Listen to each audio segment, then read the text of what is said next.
Baik, ada pertanyaan. Sebagai orang yang beriman, apabila melihat kemungkaran, maka sudah semestinya harusnya ikut merubah, minimal membenci, minimal mengutuk dalam hati.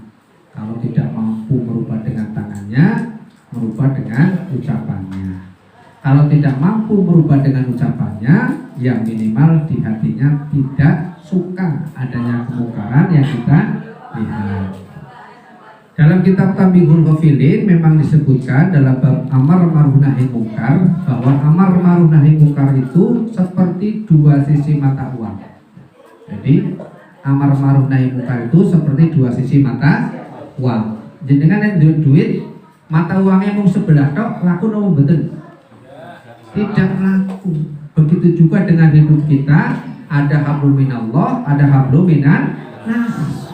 Hablum minallah apik banget, sholat ora ketinggalan, puasa ora ketinggalan, zakat ora ketinggalan, tapi kalau sesama manusia tidak baik, maka juga tidak benar.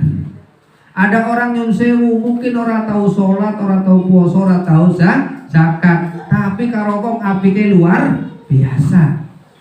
Ono tonggo butuh dikasih, ada tangga bukan pertolongan ditolong, tapi orang gelem sholat, itu juga tidak benar.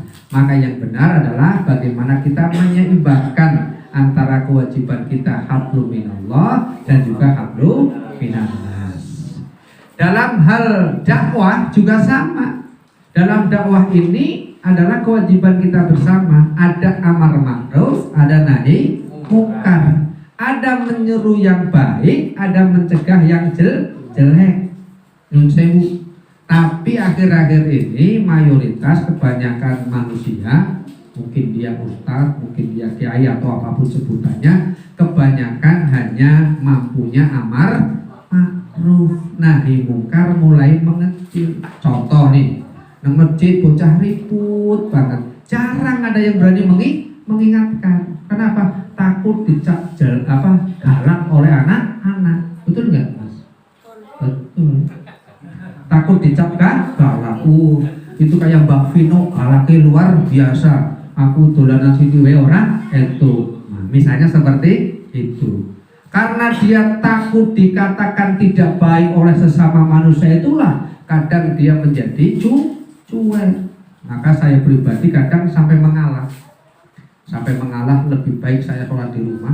Saya sering Pak, sudah sampai masjid pulang, karena mau mencegah orang wani, orang nyegah aku ya ora iso sholat. Aku sholat khusyuk banget ya ora iso, sholat ribut banget ya ora iso, yang biasa-biasa saja.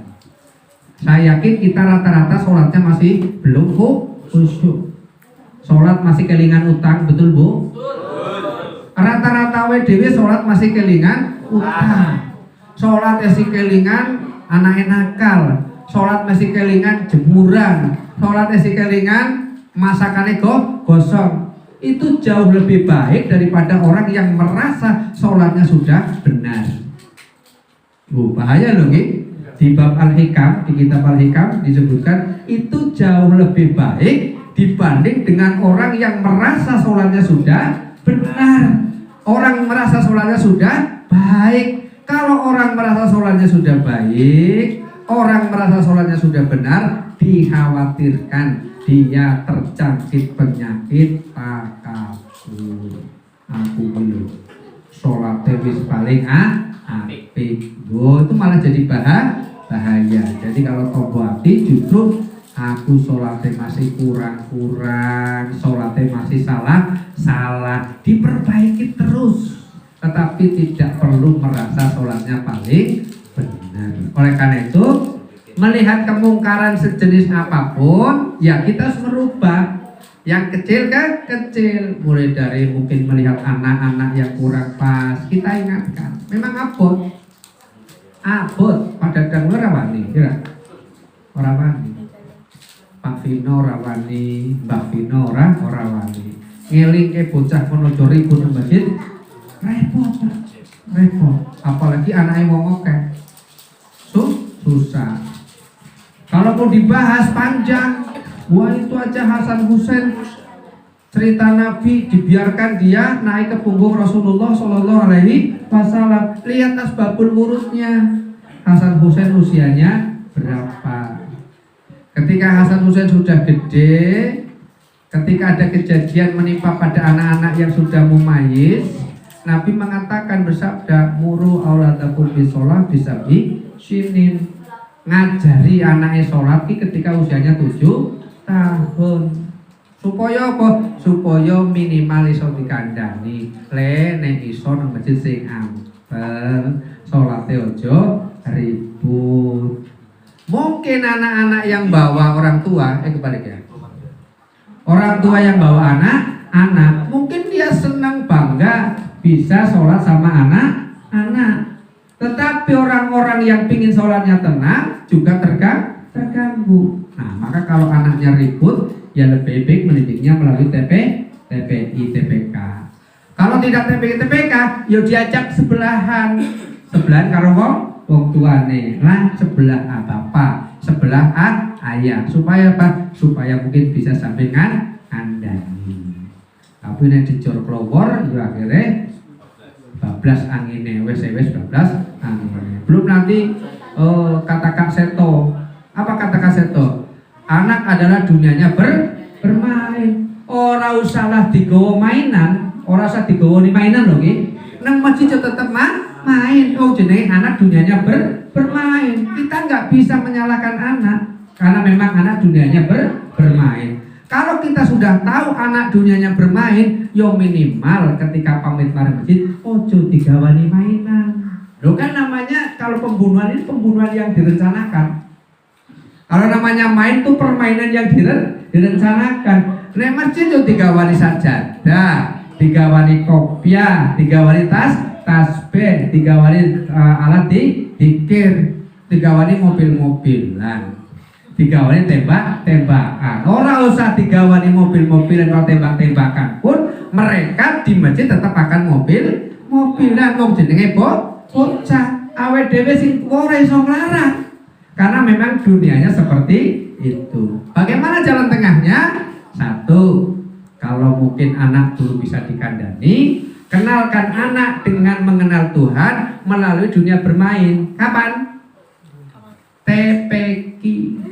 TPA. Mulanya TPK itu rapi-rapian. Betul? Ya toh?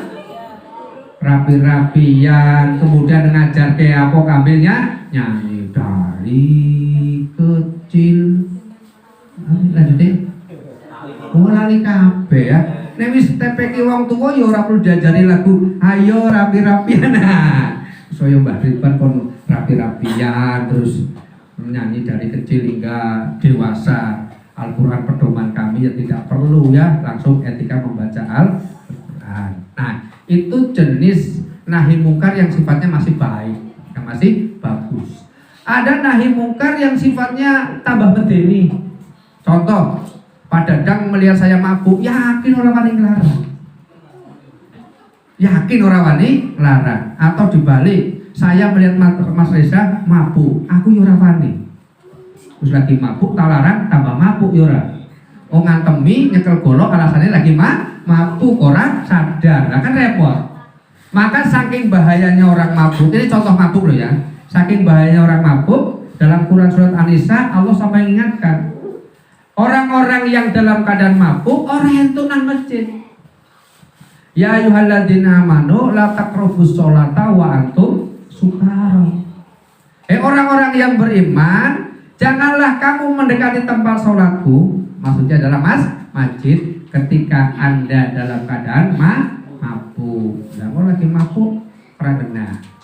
Ya yang biasanya wong lagi sholat senggolan ora apa-apa gara-gara mabuk disenggol, kok iso, ayo ngarep metu. Nah kan repot ya.